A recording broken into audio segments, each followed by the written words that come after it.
The ISV Dominion cut through the dark like a blade that had never once been tested.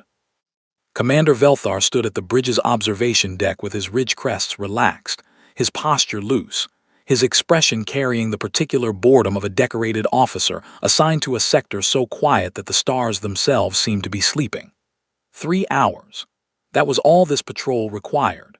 3 hours, a clean sweep, and then back to Keth 9 for the evening meal and a report that would read, as every report from this sector read, nothing to note.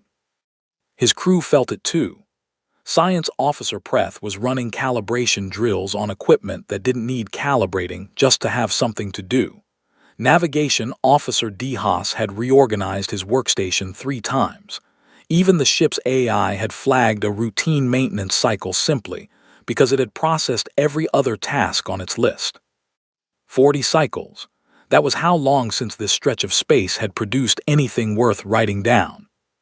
Then the long-range array pinged. It was not an alarm, not a klaxon, just a soft, almost apologetic chime, the kind of sound the array made when it wasn't entirely sure what it had found and wanted a second opinion. Velthar didn't move immediately. He waited for the follow-up tone that would tell him it was debris, a rogue asteroid, some piece of old wreckage that had been tumbling through the dark for centuries. The follow-up tone did not come. Instead, Preth straightened slowly at his console. "Commander." His voice carried the specific flatness of someone choosing their words very carefully. "You should see this." Velthar crossed the bridge in 8 steps and looked at the screen. The contact was enormous. Not warship enormous in the way the Empire understood warships. Not the clean, tapered, blade-edged enormity of a destroyer or the spherical mass of a dreadnought. This was a different kind of enormous. Dense. Irregular. A silhouette that looked less like it had been designed and more like it had been accumulated, as though something had started as one shape, and then, over a long period of time, kept having things added to it by people who disagreed about where things should go. The tonnage estimate came back first, roughly equivalent to a mid-tier Imperial destroyer.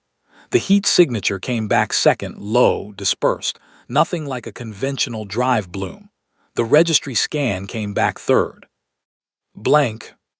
Velthar frowned. He ordered a second scan. The computer ran it. The results came back identical.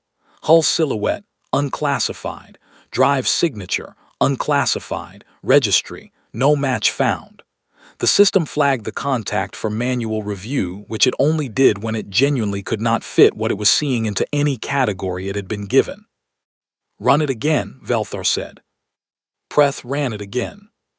Same result, except this time, when the system tried to render a 3-dimensional model of the contact for visual inspection, it managed to produce something on the screen, and the entire bridge went quiet.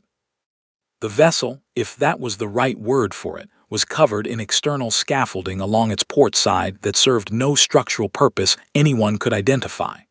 Several sections of hull plating were visibly different colors, suggesting they had been replaced, or added, or both.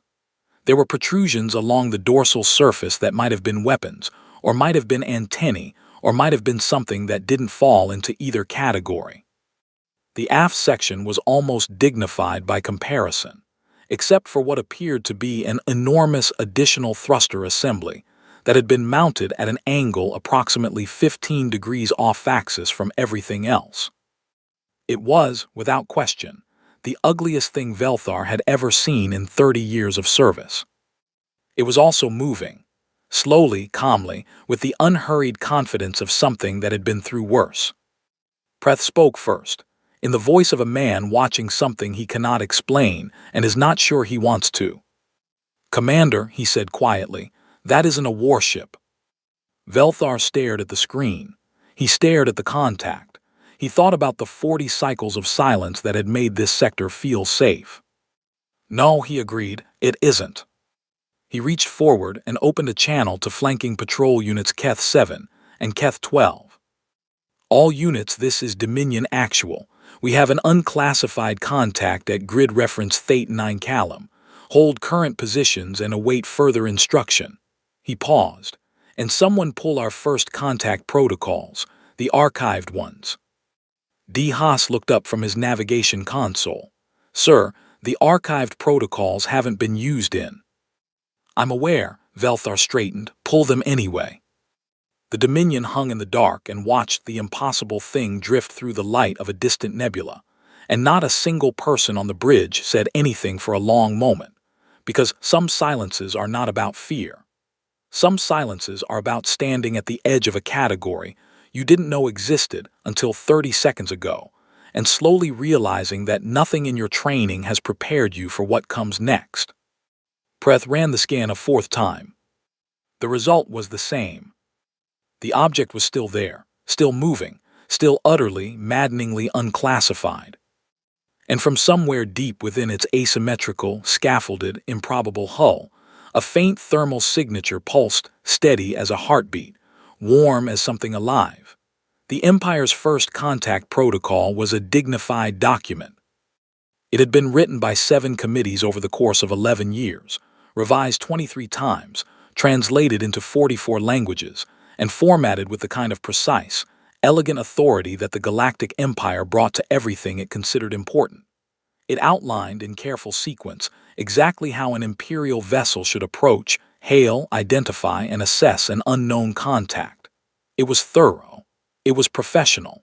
It was the product of centuries of accumulated diplomatic wisdom.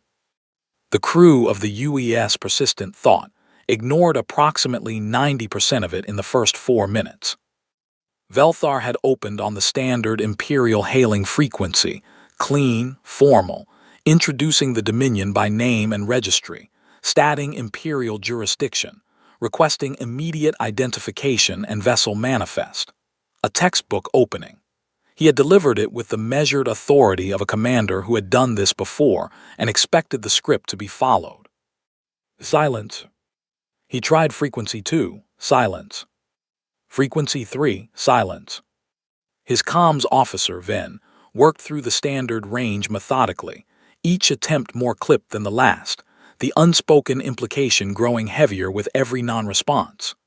Velthar was beginning to construct the sentence he would use in his report to justify moving to the next phase of protocol, the one that involved weapons going to standby, when Ven suddenly sat up straight. Sir, I have a response frequency. This is old. This is very old. Pre-unification archive human broadcast band. Put it through. The voice that came through the speakers was not what any of them expected. It was a woman's voice, slightly muffled, carrying the unmistakable acoustic quality of someone speaking from inside a confined space. There was a background sound of metal on metal, something rhythmic and industrial. The voice was not frightened. It was not formal. It was, if anything, vaguely apologetic. Hey, yeah, we read you. Sorry about the delay. Kowalski was elbow-deep in the coolant manifold and nobody else could find the comm switch. Which is my fault. Honestly, I moved it last week. What's up? Velthar stared at the speaker as though it had personally insulted him. This is Commander Velthar of the Imperial Survey Vessel Dominion, operating under authority of the Galactic Empire, Keth Sector Command. Identify your vessel and transmit your registry immediately. A brief pause, then the sound of someone moving, a clanging in the background, and a second voice, male, calm, carrying the particular unhurried quality of a man who is used to things going sideways and has made his peace with it. Commander Velthar, good to meet you. Captain Dashi Akafar, United Earth Ship Persistent Thought, crew of 11 out of Titan Station, running an independent survey and modification circuit through the Callum Nebula region. Will transmit a manifest now. 3 seconds later, the transmission arrived. It was 312 pages long. Velthar's tactical officer, a sharp-eyed veteran named Sorth who had served on 4 destroyers and prided herself on reading threat assessments quickly, opened the manifest, scrolled for approximately 30 seconds, and then set her hands flat on her console with the careful stillness of someone preventing themselves from doing something dramatic. Sir, she said, the weapons section alone is 47 pages. Summarize. Sorth took a breath. 17 mining laser arrays repurposed. A gravity anchor system, sir. This is built from salvage recovered from the Battle of Thresh. Our battle, our debris. She paused, as if confirming this to herself. 6-point defense turrets externally mounted, and the installation angles are there listed here as whatever cleared the whole frame. And the propulsion core is, she stopped. Is what? It's a rebuild. Components from 4 different ship classes, 3 different species, one of which is listed in our database as extinct. She looked up. The engineer who signed off on it is the same woman who answered the comm. Kowalski. Yes, sir. The manifest also listed, in the personal equipment section, the following items: 11 personal firearms of human manufacture, 40 kilograms of a compressed food substance called protein bars, 1 musical instrument described as a guitar, and a live plant in a sealed terrarium labeled simply Dave. Velthar read the weapons section, then the drive section. Then he closed the manifest and looked out the viewport at the drifting vessel, with its mismatched hull plates and its off-axis thruster and its external scaffolding. He thought about the 47 pages of weapons systems. He thought about the salvage from Thresh. He thought about the propulsion core that should not be possible. Then, in a very controlled voice, he said, "Sorth, if that ship fired everything it had simultaneously, what happens?" Sorth was quiet for a moment. "I genuinely don't know, sir," she said, "and I think that might be the problem." Standard protocol was clear. An unregistered vessel of unknown classification was to be escorted to the nearest Imperial checkpoint for formal inspection and registration. It was a routine procedure. Velthar had overseen 3 in his career. It involved positioning flanking vessels, establishing a travel corridor, setting a pace, and arriving without incident. The journey to Keth 9 checkpoint should have taken 4 hours. What it actually took was 4 hours, and an experience that Velthar would describe in his personal log as operationally unprecedented, which was as close as a Keth commander ever came to writing the words, "I have no idea what I just witnessed." It started 20 minutes in, when the persistent thought's drive signature changed. Not in a way that suggested damage, not in a way that suggested acceleration or evasion. It simply shifted. The heat output redistributed, the acoustic signature altered, and for approximately 40 seconds the long-range array reported the vessel's speed as 2 different numbers simultaneously before settling on a third figure that matched neither. Velthar opened the comm channel. "Persistent thought, your drive signature is fluctuating. Do you require assistance?" "Oh, that's Kowalski tweaking the secondary manifold feed. She does that. It'll settle." "Your speed reading just showed 3 different values." "Yeah, she's trying to smooth out the harmonic. Give her a minute." Velthar gave her a minute. The drive signature stabilized into something different from what it had been before, but stable. He updated the sensor profile. 20 minutes later, it changed again. The flanking frigate commanders began filing quiet queries through the command channel, each phrased more carefully than the last, all of them asking the same underlying question. How are we supposed to maintain formation with something that keeps becoming a different ship? Then, at the 2-hour mark, the persistent thought vanished from sensors entirely. Not a blink, not a stutter. A clean disappearance, 17 seconds of nothing, and then it was back in the exact same position, moving at the same speed, as though it had simply decided to be invisible for a moment and then changed its mind. "Persistent thought, explain your sensor absence," Velthar said, and he kept his voice admirably level. There was a pause, then a sound of several people talking at once, followed by Akafar's voice, carrying the particular tone of a captain who has just been informed of something by his crew that he wasn't previously aware of. "So, and I want to be clear, this was not intentional. It turns out the hull panel on Section 4 aft has a stealth coating on it, from a Vithani cloaking drone. We recovered the wreck about 8 months ago and used the panel for a patch job." "A beat. We forgot that was on there." Velthar sat very still for a moment. "You have stealth plating." "1 panel, yeah. We're going to log it properly, I promise. Kowalski is actually pretty excited. She thinks she can expand it if we find more Vithani wreckage." Velthar turned off the comm, looked at Sorth, and said nothing for 3 full seconds. Then he turned to his research console and pulled up humanity's entry in the Imperial Galactic Species Database. Homo sapiens, carbon-based bipeds, Sol system origin, FTL capable approximately 30 standard cycles. Classified, developing low priority. He read that last line twice. Developing low priority. He thought about the stealth panel they had forgotten about. He thought about the manifest with 47 pages of weapons built from other people's wrecked warships. He thought about a propulsion core assembled from the ruins of 4 dead ship classes, running better than it had any right to. Then he opened a secure channel and composed a message to Imperial Intelligence. It was short. It read, "Recommend immediate reclassification of human species.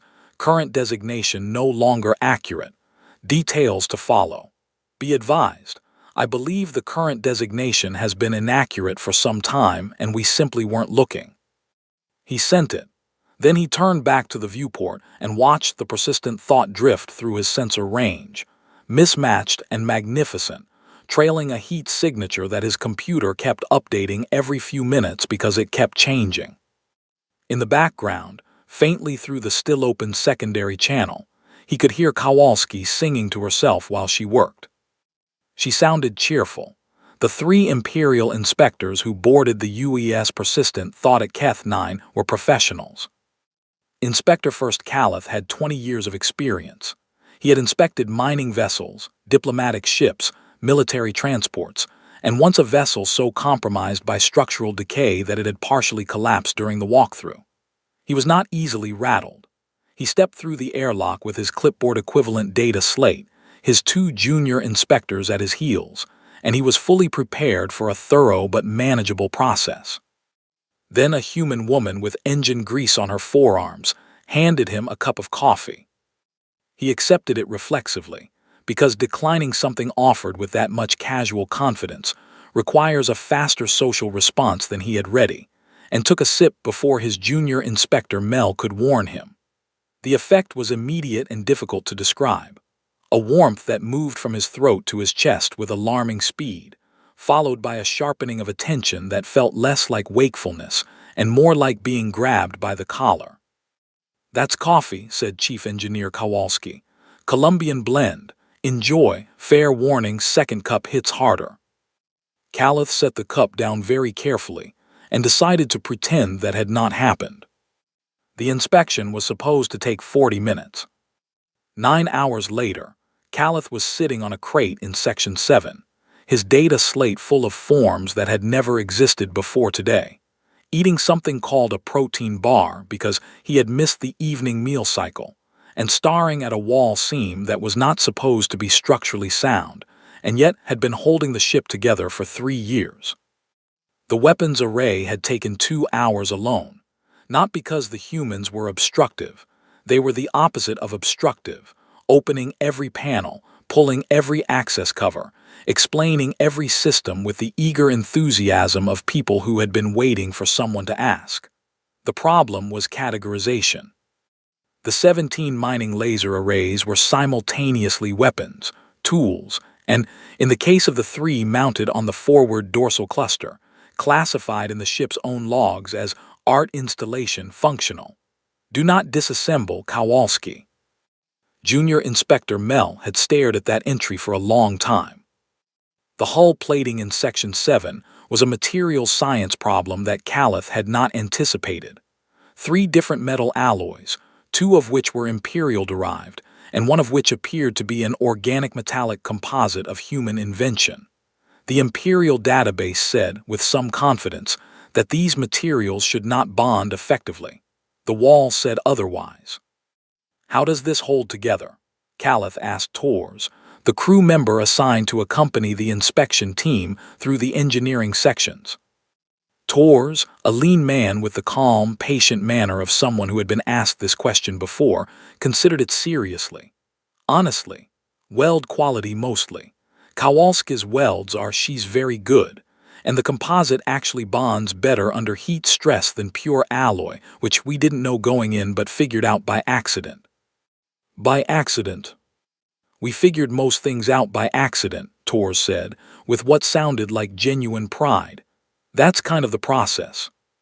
The reactor room was where Calith's composure finally and quietly departed. It was running, stable, warm and consistent, its readings sitting in a comfortable operational band. It should not have been running. The configuration, which Calith photographed 17 times from different angles because he wanted to be absolutely certain he was seeing it correctly, used a coupling arrangement that Imperial engineering theory categorized as non-viable. The resonance feedback alone should have been destabilizing, but the reactor was not destabilized. It hummed along with the contentment of something that had never been told it was impossible. Who designed this? Calith asked. Kowalski, said Torres. From existing plans. From memory mostly, and a lot of reading. She went through our engineering library pretty thoroughly and then just tried things. Calith looked at the reactor. He looked at the configuration.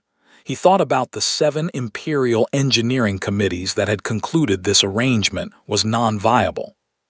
He thought about the fact that he was standing in front of it, and it was running.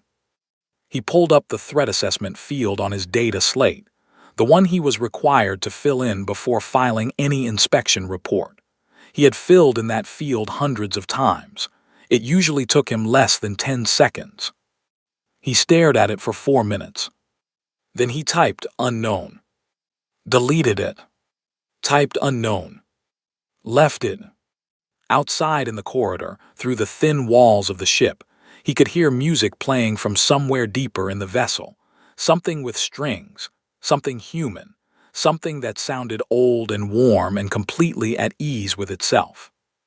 Calith gathered his data slate and his 9 hours of forms, and his expanded understanding of what the word impossible was apparently allowed to mean, and he walked back to the airlock.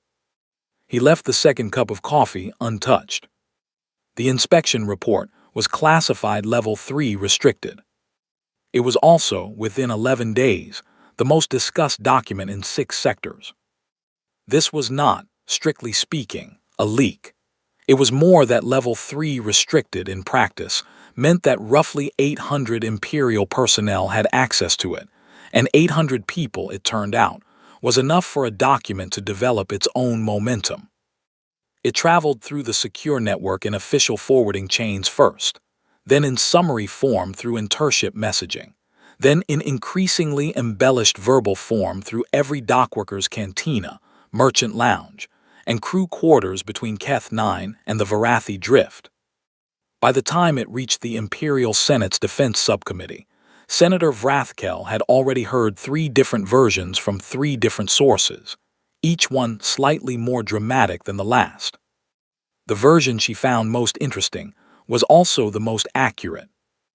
A human independent vessel, 11 crew, had passed through Imperial space with a weapons array that took 2 hours to inspect, a reactor that shouldn't function but did, hull plating made of materials that should not be compatible but were, a stolen Vethani stealth panel they had forgotten about, and a propulsion system assembled from 4 dead species ship components that an Imperial engineer later described in a private message to a colleague as an insult to physics that physics apparently decided to tolerate. The subcommittee meeting was supposed to address mining rights in the Outer Reach. It spent 40 minutes on mining rights and 2 hours on the persistent thought. The motion that emerged to formally classify human independent vessels under a new category designated unregulated independent combatants was tabled after subcommittee advisor Preen quietly pointed out that the designation required a command authority to notify, and humans, as far as Imperial records showed, did not have a centralized military command structure overseeing independent vessels. There was no one to send the paperwork to. The paperwork would simply exist in a file, addressed to nobody, which was arguably worse than no paperwork at all. Meanwhile, the persistent thought had continued on its registered route. At Marath Station, a loading crane had seized mid-cycle, threatening to drop 11 tons of cargo onto a docked freight hauler. Crew member Torres had assessed the problem, borrowed 3 tools from the station's maintenance bay, and fixed it in 40 minutes using components he had taken from the ship's galley. When the station master asked what components, Torres had said cheerfully, "Part of the soup press, I think. We didn't use it much." At Vethani Drift Outpost, a pirate interceptor had been tracking the persistent thought for 6 hours, pinging it with low-powered sensor sweeps in the classic pattern of a predator gauging prey. Then the interceptor's crew had apparently gotten a detailed look at the persistent thought's aft section, the section with the off-axis thruster assembly, and the array of modified mining lasers pointed in approximately 11 different directions. And the interceptor had changed course and quietly left. No shots fired, no communication. The pirate crew had simply looked, considered, and decided that whatever the persistent thought was, it was not prey. At Callum Way Station, Captain Okafor had granted an interview to a freelance journalist from the independent drift press. He was unhurried and direct, the kind of man who answered every question fully and gave the impression that he had nothing to hide, which, he pointed out, he didn't. "The ship looks the way it looks because we built it for what we needed," he said. "Every modification solved a real problem. None of it was planned in advance. We found problems, we fixed them, we moved on. That's all." The journalist asked if they worried about the Empire's reaction to the vessel's unusual profile. Okafor smiled. "The Empire's reaction has been very interesting," he said. "They keep scanning us twice." The interview was picked up by 14 news networks. The headline, "We keep getting scanned twice," became, briefly, the most repeated phrase in human independent space.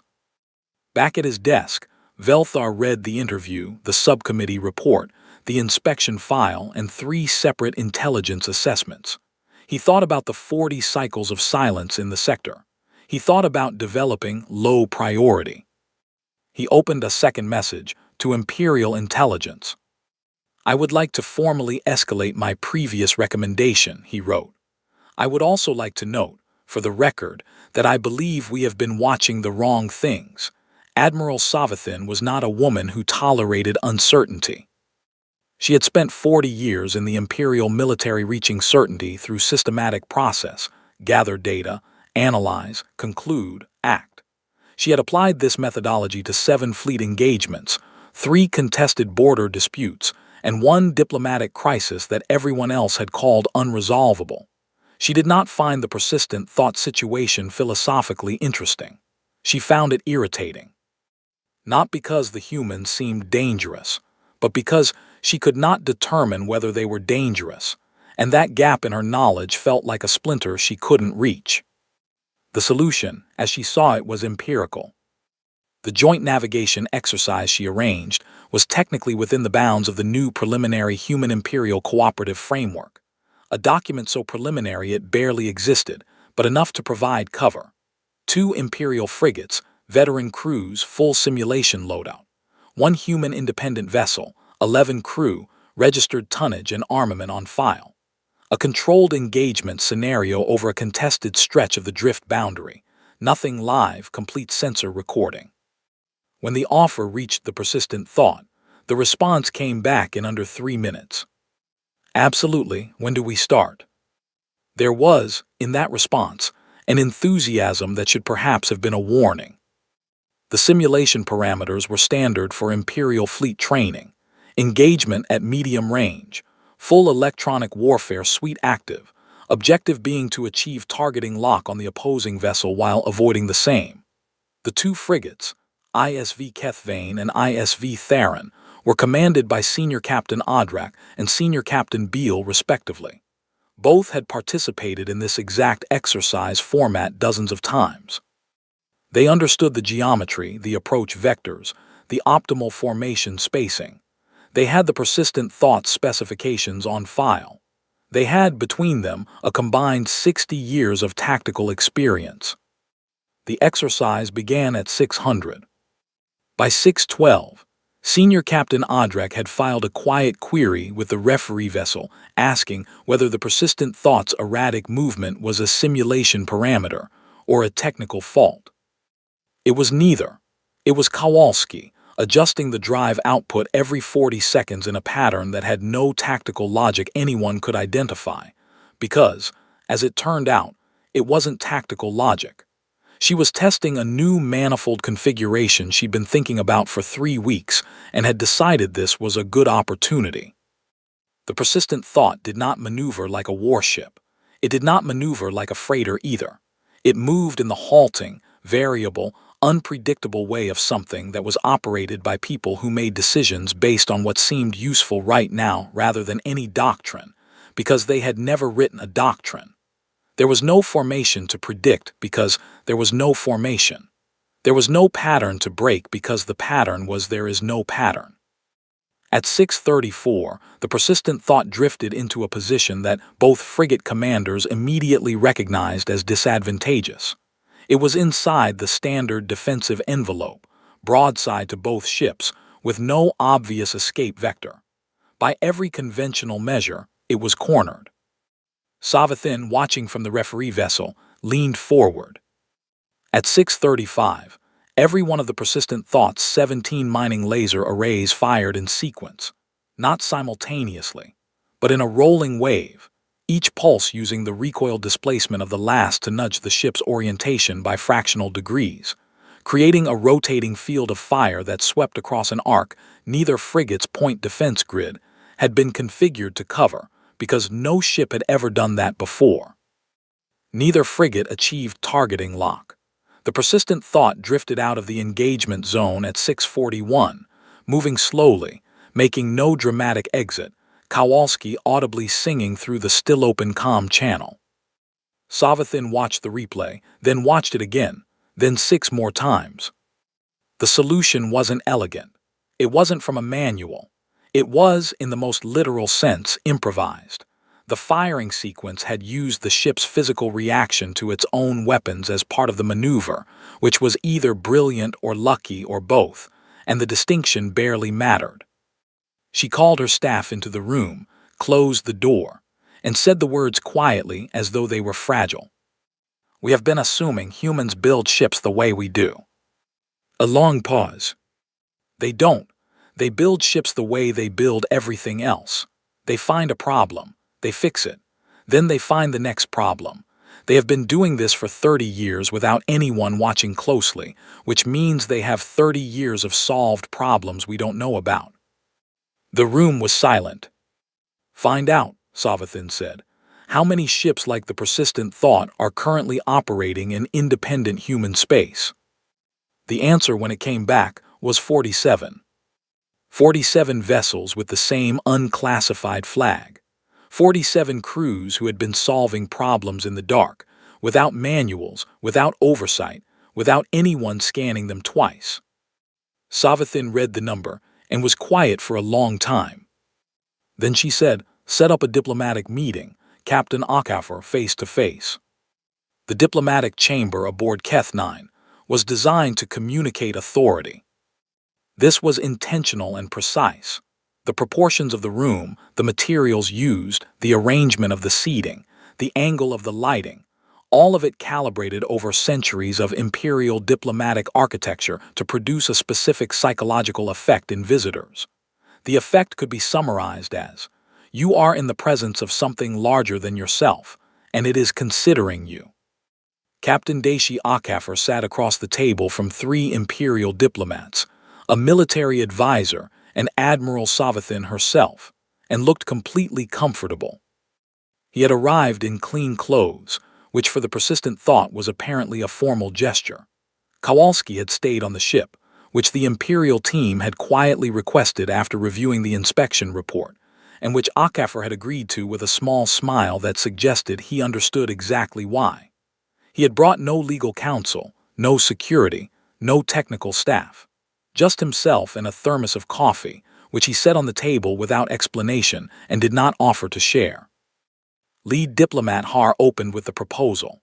She was practiced and smooth, presenting it as a partnership, an opportunity, a mutually beneficial arrangement that recognized human ingenuity and offered it the support of imperial infrastructure and resources.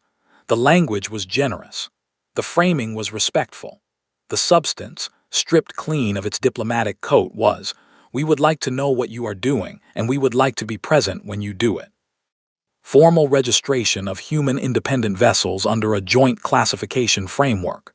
Imperial engineers embedded in human shipyards, observational capacity. They called it, not oversight. Shared technical research. Access to imperial materials databases, manufacturing resources, supply chains. It was a good offer. It was, by any measure, more than the empire typically extended to a species 30 years into FTL travel. Akafar listened to all of it without interrupting.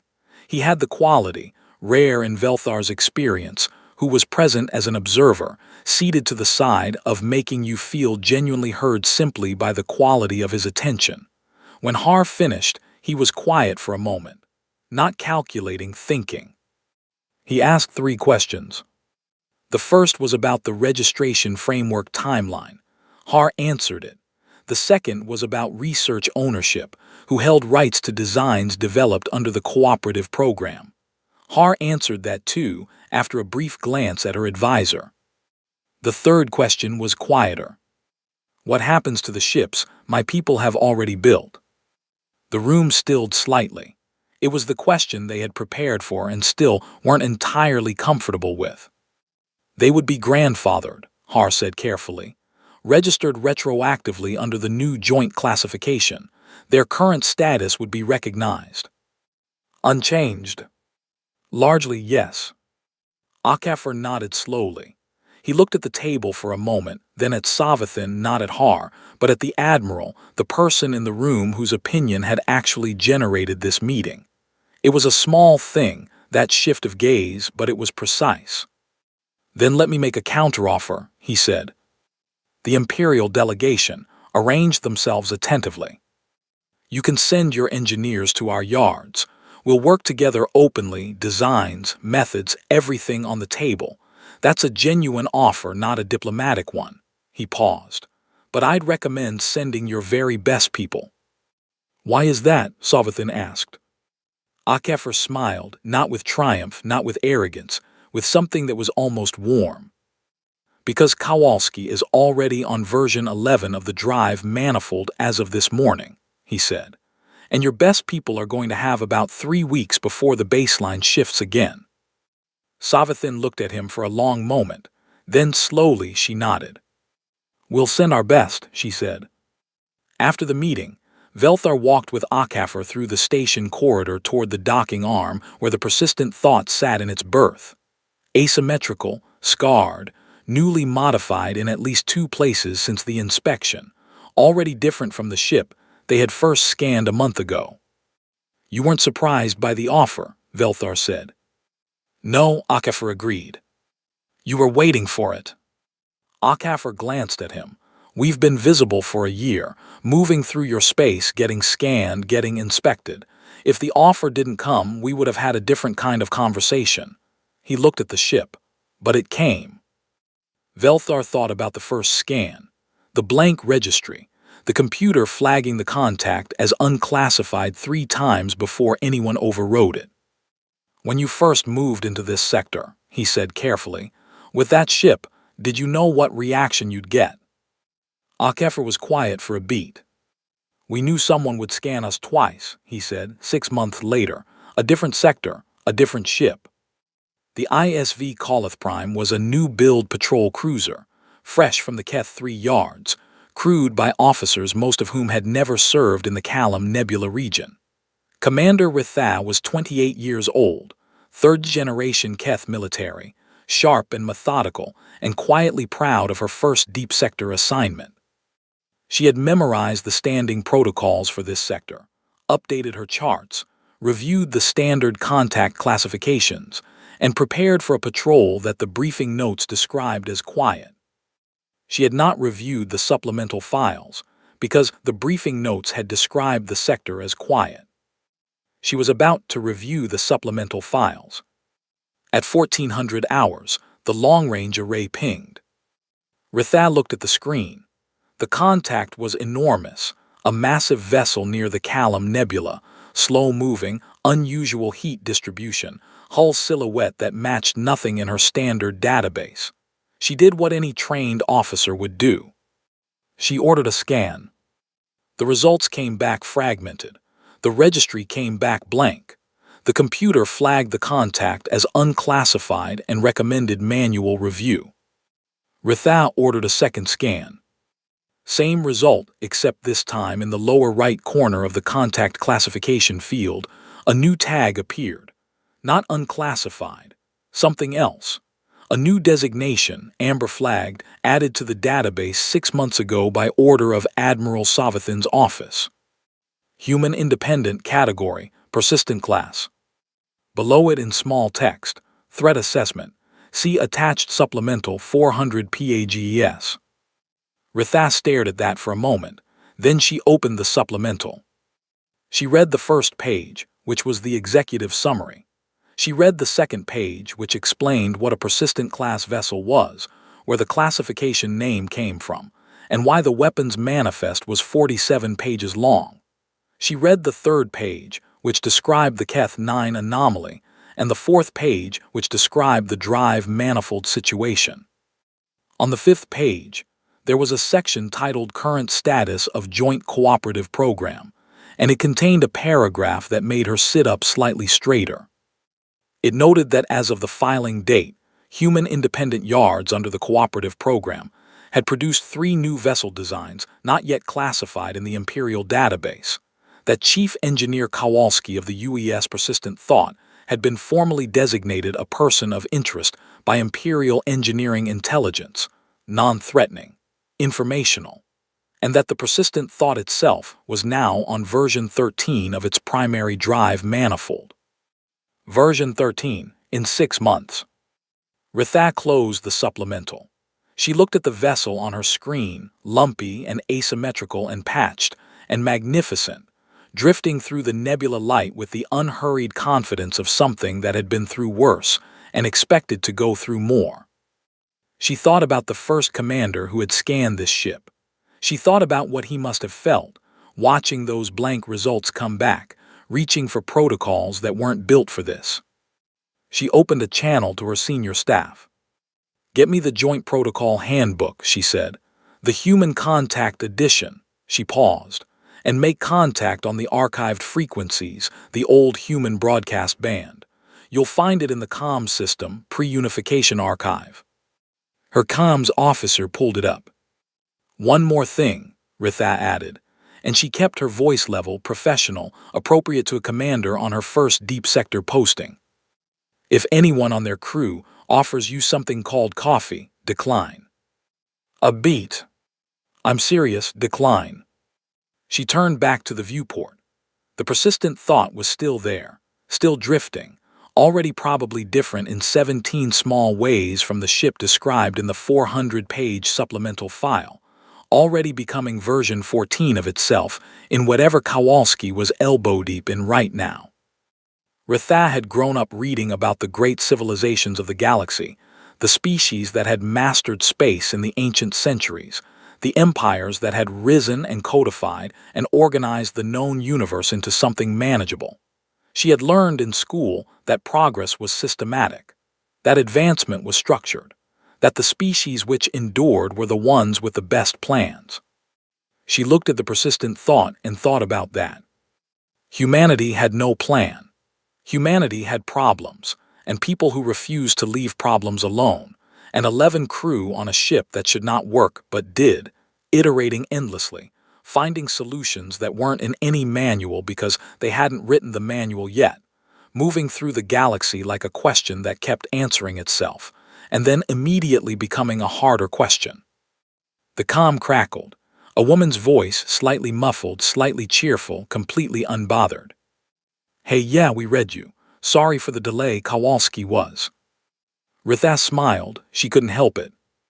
Elbow deep in something, she finished quietly to no one. "Elbow deep in the port manifold coupling, what's up?" Ritha straightened in her chair, squared her shoulders, and prepared to do this properly. "This is Commander Ritha of the ISV Callith Prime," she said. "We've been expecting you." Another beat of static. Then warm and unhurried, a different voice, a captain's voice, calm as deep water, familiar with being scanned twice and untroubled by it. "Good," said HFY. "We've been expecting you too." The galaxy did not change the day the persistent thought was scanned twice.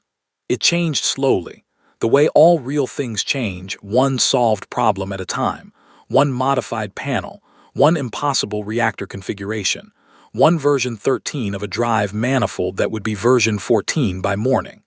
It changed the way humans changed everything, without permission, without a plan, and without the faintest intention of stopping. End.